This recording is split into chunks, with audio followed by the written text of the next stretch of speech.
Good morning, everyone. This is Tony from Her Homestead Skills. Well, it's early Thursday morning. It's a cold, cold day here, and I do have to go out and buy some windshield wipers for my car. If we're going to be taking my car up to my daughter's place, which is likely, Mark will not like the wipers. They don't do a great job. For me, I don't really care that much because I only drive very short distances locally.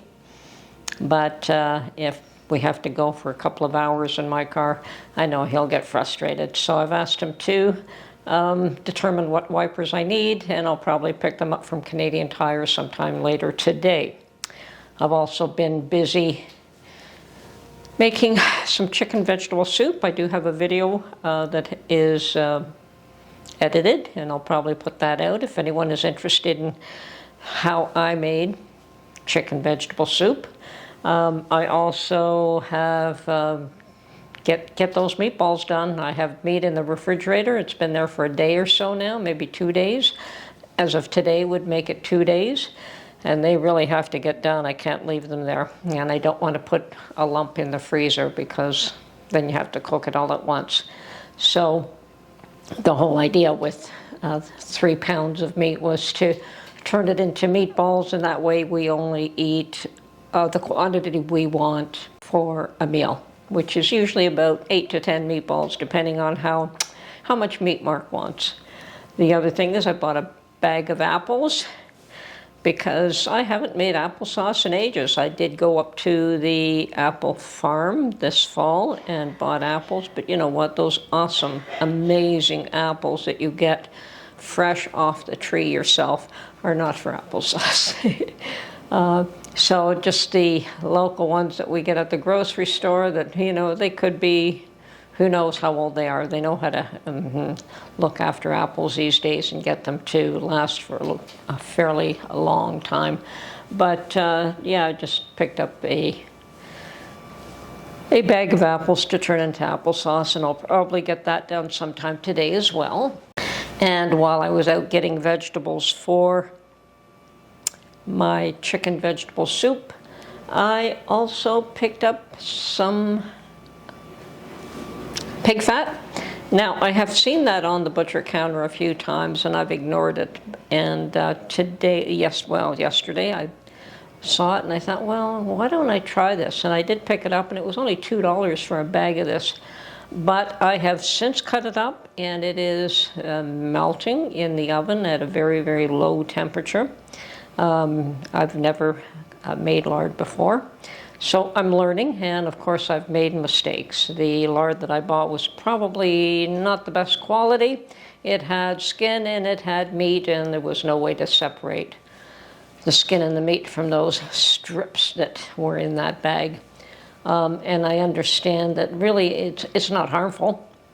It's just that if the meat is left on it when you're rendering it, that it will have a bit of that flavor of the meat. So you can't use it for pies, which is fine.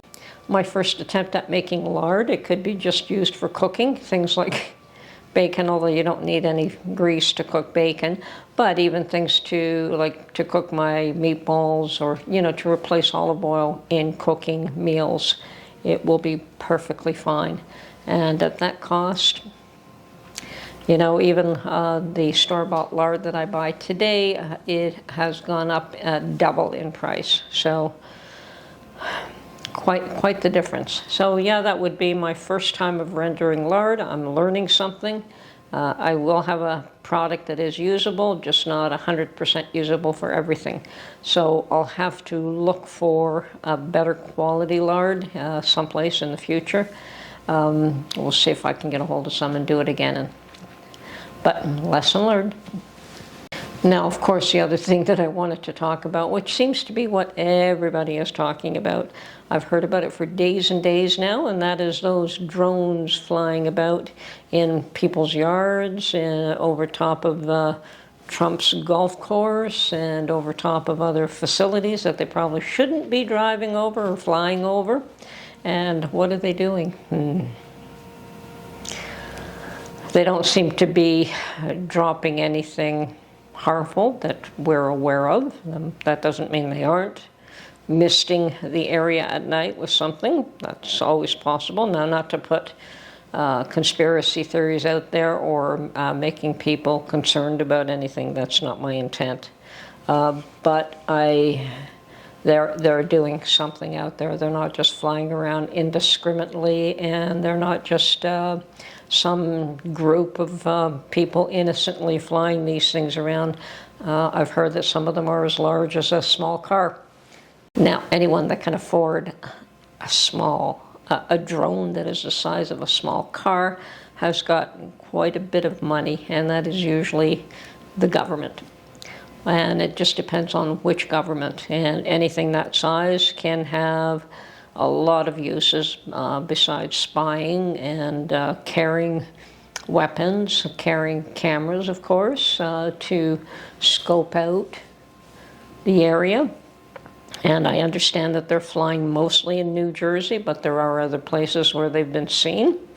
And there has been thoughts that they are Iranian, and that has been disputed. Now, we all know that the Iranians have created many, many drones for Russia. So, yeah, they're heavy in that industry. They make lots of drones. And it's quite possible that the drones are from Iran. Whether or not they're the ones flying them or not is another story. And there's also the issue that you have millions and millions of illegals that nobody knows who they are. And items could have been shipped to them.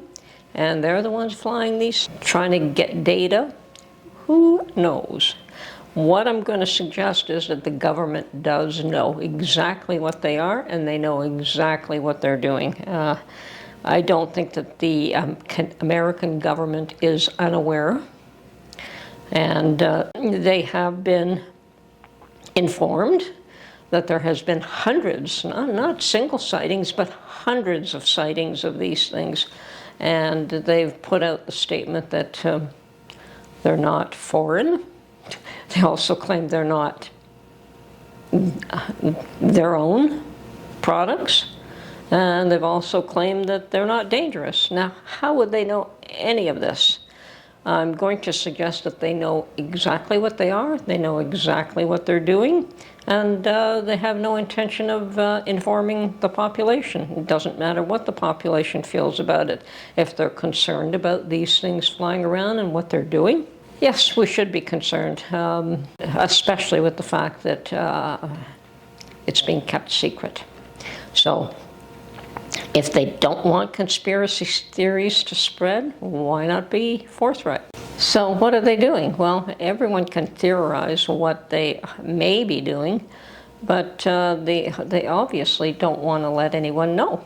And if they were more open to explaining what these things were, and if it's theirs, what they're actually doing, that would alleviate all fears. Well, perhaps alleviating fears is not what they intend in this respect. They've been very good at elevating fear with every phase and every step of everything that they're doing. I mean, look at COVID. Everything was fear, fear, fear. And the more fear that they could create, the more they could control the population. So is that the intent here? Create fear?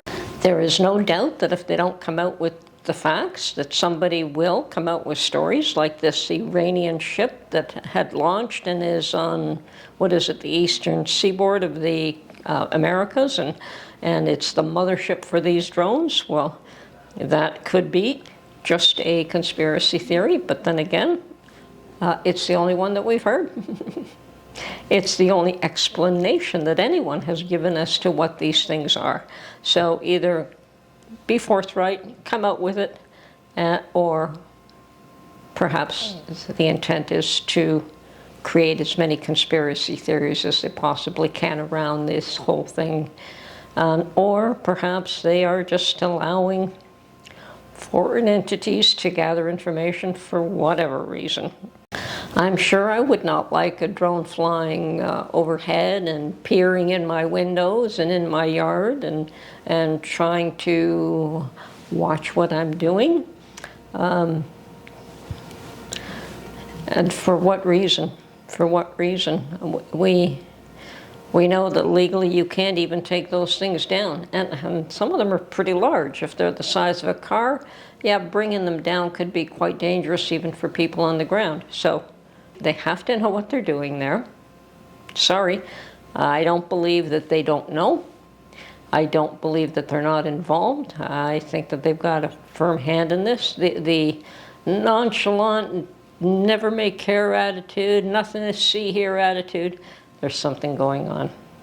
And whether it's just don't give a hoot what you think is quite possible. Anyway, stay safe. Keep your eyes peeled on the skies, behind you, in front of you, and to every side.